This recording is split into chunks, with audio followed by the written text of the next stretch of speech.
రాష్ట్ర అటవీ పర్యావరణ మరియు దేవాదాయ శాఖ మంత్రిగా శ్రీమతి కొండా సురేఖ బాధ్యతలు చేపట్టారు. ఇక సచివాలయంలో 4వ అంతస్తులో ఉన్న కార్యాలయంలో కుటుంబ సభ్యులతో కలిసి ప్రత్యేక పూజలు చేసి బాధ్యతలు స్వీకరించారు. ఇక దేవాదాయ అటవీ కాలుష్య నియంత్రణ మండలి ఉన్న అధికారులు సిబ్బంది కార్యక్రమానికి హాజరై మంత్రిని అభినందించారు. ఇక అనంతరం అటవీ శాఖ కార్యకలాపాలపై తొలి సమీక్ష సమావేశాన్ని మంత్రి నిర్వహించారు. అటవీ శాఖ ఆధ్వర్యంలో చేపట్టిన పథకాలు పనులపై అటవీ సంరక్షణ అధికారి ఆర్ఎం డోమ్రియల్ పవర్ పాయింట్ ప్రజెంటేషన్ ద్వారా వివరించారు. ఇక వన్యప్రాణుల దాడుల్లో చనిపోయిన వారి కుటుంబాలకు ఇచ్చే ఎక్స్గ్రేషియో పెంపుపై మంత్రి కొండా సురేఖ తొలి సంతకం చేశారు. ఇక ప్రస్తుతం 5 లక్షలుగా ఉన్న పరిహారం 10 లక్షలకు ప్రభుత్వం పెంచనుంది. ఇక దీనికి సంబంధించినటువంటి ఉత్తర్వులు త్వరలో వెలువడతాయని వివరించారు.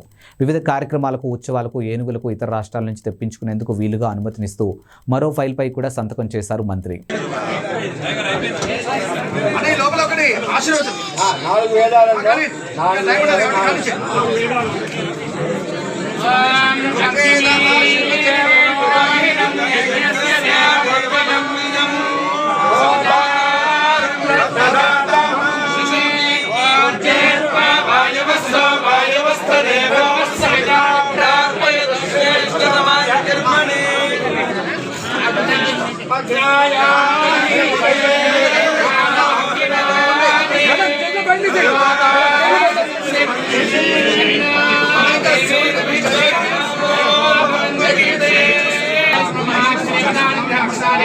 దేవాదాయ శాఖ మంత్రి స్వీకరణ బాధ్యత స్వీకరణ మహోత్సవ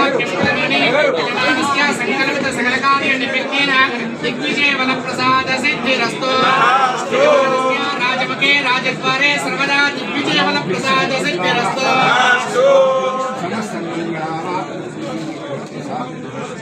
తదాస్తు. రోచనో రోచమానః శోభనః శోభమానః కళ్యాణః.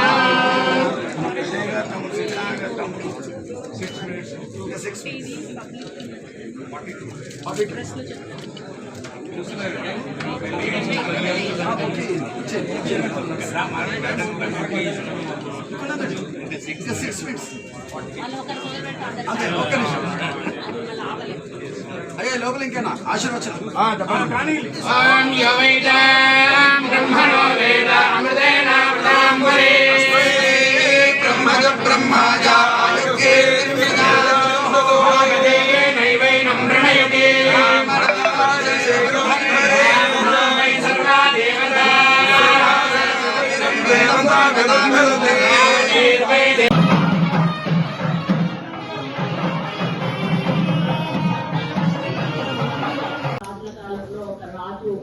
మారువేషంలో రోడ్డు మీద వెళ్తా ఉంటే ఒక ముసలాయన, చాలా పండు ముసలాయన చెట్టు నాటుతా ఉంటాడు. ఆయన అసలు చాలా బ్రతుకుతాడు, కొన్ని రోజులు కూడా బ్రతకడం. నాటికి ఆశ్చర్యం వేసి అశోకుడు అన్నట్టు ఆపి తాత ఎందుకు నాటుతున్నావు చెట్టు అంటే కళ్ళ కోసము అని అంటాడు. పండ్లు నువ్వు తినవు కదా, నువ్వు అన్ని రోజులు బతుకోవు కదా అంటే నా కోసం కాదు, నా పిల్లల కోసం, నా మమ్మల్ని మనవరాల కోసం. అప్పుడు అశోకుడు చెట్టు నాటే కానీ మేము పుస్తకాల్లో చదువుకున్నాం. ఆ ముసలాన్ని ఆదర్శంగా తీసుకొని ఆయన వరుసగా చెట్లు నాటడం పెట్టి ఆ విధంగా ఆయన పర్యావరణాన్ని పరిరక్షించాడు. అదే పద్ధతిలో మనం కొంత మధ్యలో నిర్లక్ష్యం చేశాం కాబట్టి ఈరోజు పొల్యూషన్ అనేది బాగా ఎక్కువగా ఉంది. అడవులో ఉన్న జంతువులు అన్ని కూడా మనుషులకు రావడం ఇటువంటివి జరుగుతూ ఉన్నాయి.